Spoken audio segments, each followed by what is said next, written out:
우리는 어제와 그제 제7일 안식일 예수 재림교회는 무엇을 믿는가 10가지를 살펴봤습니다. 오늘과 내일 또 10가지, 우리가 20가지를 좀 살펴볼 텐데요. 성경, 삼위일체, 창조, 성육신, 성령, 구원, 교회, 십계명, 부활, 선교, 이렇게 10가지를 살펴봤고요. 오늘 5가지를 좀 살펴볼 건데요. 안식일에 관한 것입니다. 십계명 중에 네 번째 계명인 출애굽기 20장 8절과 11절에 안식일을 기억하여 거룩히 지키라. 엿새 동안은 힘써 내 모든 일을 행할 것이나 제7일은 너의 하나님 여호와의 안식일인즉 너나 내 아들이나 내 딸이나 내 남종이나 내 여종이나 내 육축이나 내 문 안에 유하는 객이라도 아무 일도 하지 말라. 이는 엿새 동안에 나 여호와가 하늘과 땅과 바다와 그 가운데 모든 것을 만들고 제7일에 쉬었음이라. 그러므로 나 여호와가 안식일을 복되게 하여 그날을 거룩하게 하였느니라. 그랬습니다. 안식일은 창조와 구속의 기념일입니다. 하나님께서 이 안식일은 유대인에게 줬거나 아니면 제7일 안식일 예수 재림교회에 준 것이 아닙니다. 창세기 2장에 아담과 하와에게 줬습니다.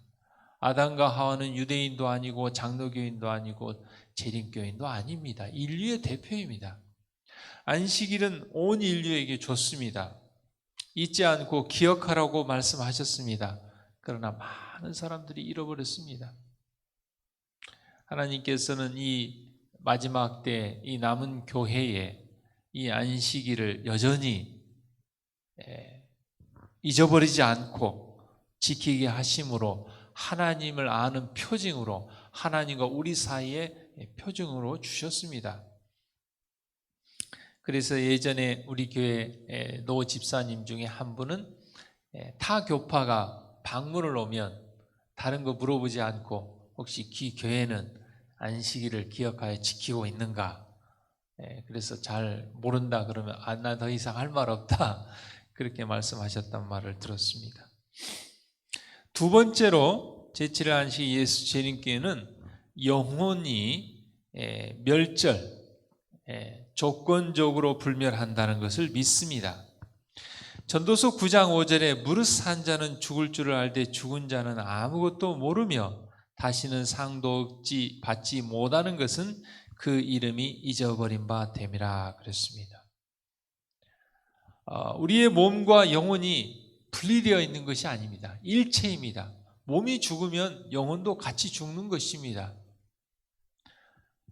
그래서 죽은 사람은 아무것도 모르고 예수님께서 죽은 나사로를 잠자고 있다 그렇게 표현했습니다.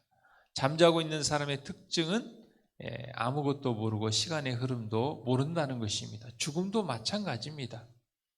다만 예수 그리스도를 믿는 자에게 영생을 허락하신 것입니다. 그러므로 일반 다른 종교나 교회에서 말하는 영혼 불멸, 몸은 죽어도 영혼은 죽지 않는다는 것은 성경과 맞지 않고 그리스의 이원론 사상으로부터 그 철학적인 기초가 세워졌고 이미 이집트와 애굽으로부터 이교로부터 그 사상이 교회 안으로 들어온 것입니다.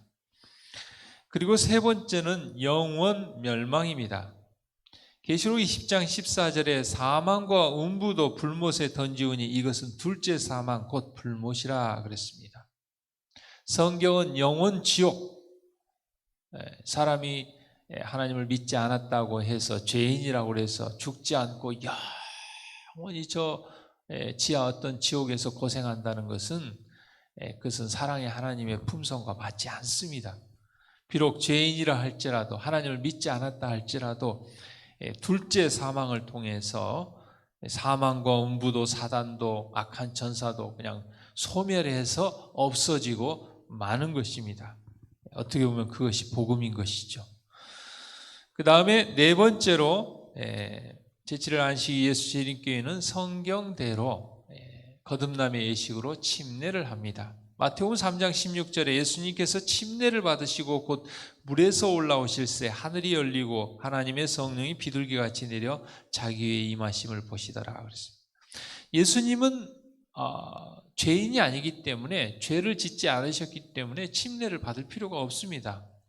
그럼에도 침례 요한에게 침례를 받은 것은 우리의 모본으로 그렇게 하신 것입니다. 그래서 예수님은 요단강에서 침례를 받으시고 물에 잠겼다가 물에 올라왔다, 성경은 그렇게 기록하고 있습니다. 침례의 의미인 죽음과 장사와 부활, 이 세 가지를 의미를 다 담고 있는 것은 침례밖에 없습니다. 세례는 물을 뿌리는 것인데 그것은 성경에 맞지 않습니다. 다섯 번째로 하나님께서는 우리에게 자유의지를 주셨습니다. 여호수아 24장 15절에 만일 여호와를 섬기는 것이 너희에게 좋지 않게 보이거든 너희 열조가 강 저편에서 섬기던 신이든지 혹 너희에 거하는 땅 아모리 사람의 신이든지 너희 섬길 자를 오늘날 택하라. 오직 나와 내 집은 여호와를 섬기겠노라. 하나님께서 우리에게 자유의지를 주셨습니다. 에덴 동산에 선악과를 두셨다는 것은 우리에게 선택의 자유를 준 것입니다. 어느 정도까지 자유를 주셨냐면 죄 지을 자유까지 주셨습니다.